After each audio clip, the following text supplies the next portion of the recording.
people that use cancer cells as an energy source. And you just need to feed them some sugar, and then they produce energy, and you can harness that. And for example, pacemakers in your own body and that kind of thing. So there's got some neat ideas that are coming up. Some neat ideas.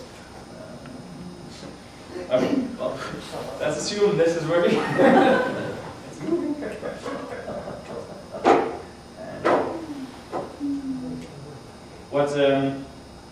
What happens basically when the reaction is finished?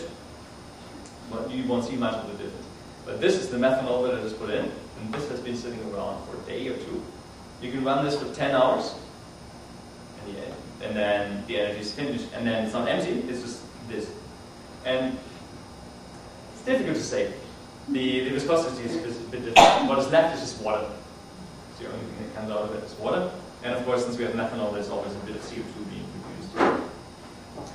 One of the advantages of those guys is if you put them into laptops or something, they last for about 10 hours.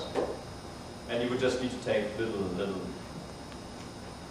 compartments of methanol with you. Instead of having a battery or 2 or 3 for your travels, you just take a set of methanol bottles and just put them in your laptop, and then you've got energy for 10 hours. So that's a pretty neat idea. And that's being done. There's prototypes all day. It's the stuff you can buy. And it's using those kind of things. Development great opportunities. 2 things. We always have summer students and coach students at the IFCI. So every 4 months, whatever, there's a bunch of 20 folks coming in, and you can do that if you want to. Also, if you want to have a look around, also at the IFCI, you can contact us. That's Rob or me. This little handout. Hand it around.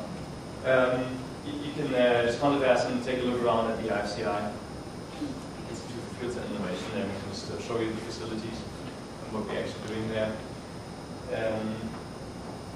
Great opportunities too for any kind of application for the environment. So obviously, if this ever works, if we have a primary energy source that can supply sufficient energy to create the hydrogen, then great. For example, we would have to have more efficient solar cells. If somebody could produce them on a mass scale to very low price, that would be perfect. Yeah, and that's pretty much it. On the handout, just a couple more. Thanks to all those people in my group at FCI and my group at UT. Professors and other people that have made this possible. That's by me. And I'm also part of the Let's Talk Science Partnership Program at UBC. And that's a program where we go into schools and are being hooked up with schools and actually talk to them. And we have 250 volunteers, they're all mainly grad students from UBC, but also a couple of scientists from IFCI and around. And we go into schools and then do some science experiments with them like this.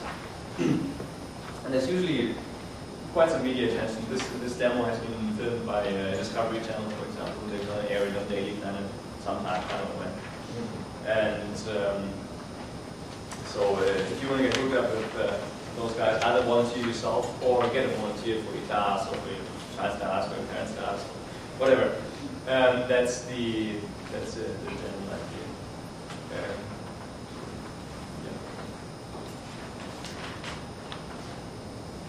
Yes, I think that's pretty much it. Those guys. And thank you very much for listening. Thank you.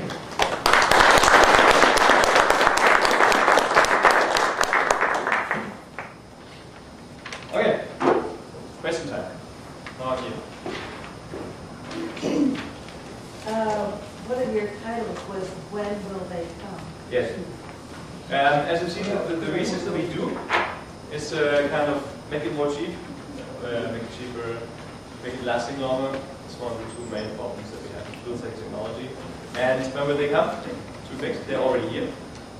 So yeah, if you talk Angstrom Power, they're doing stuff on a small scale. So they have like portable fuel cells. Many of them are based on something as alumina, and you can produce hydrogen from alumina. Just normal alumina, you can put it into a alkaline solution, and if you have lots of surface area again, you produce hydrogen all the time. So you have this little box that sort of sounds like a instrument, and you take that around with you. That produces hydrogen while you go, and then you can have that for your lamps. That's already there. So for small scale applications, it's already there. And the reason for that being is the price. The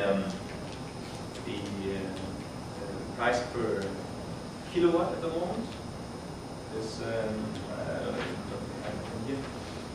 is basically, it comes down to, if your laptop is about $25,000 per kilowatt for fuel cell technology at the moment. So if you have that in your car, obviously your car is about 75%.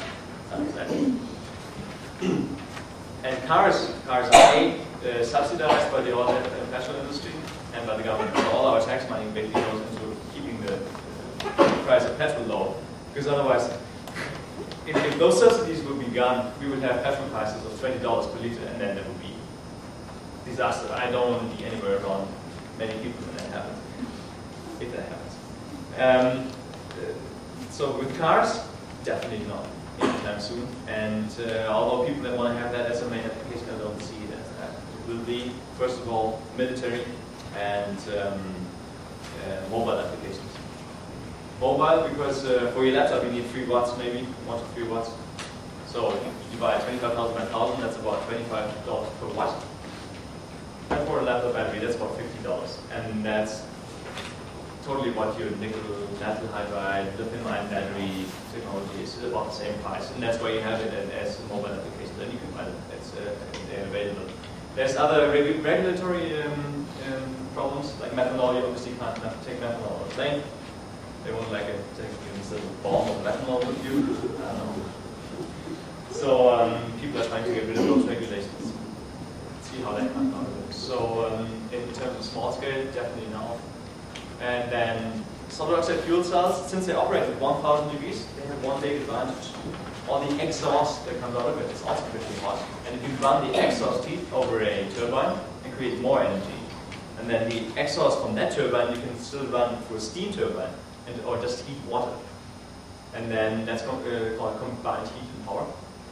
Something we will see much more in the future. So you will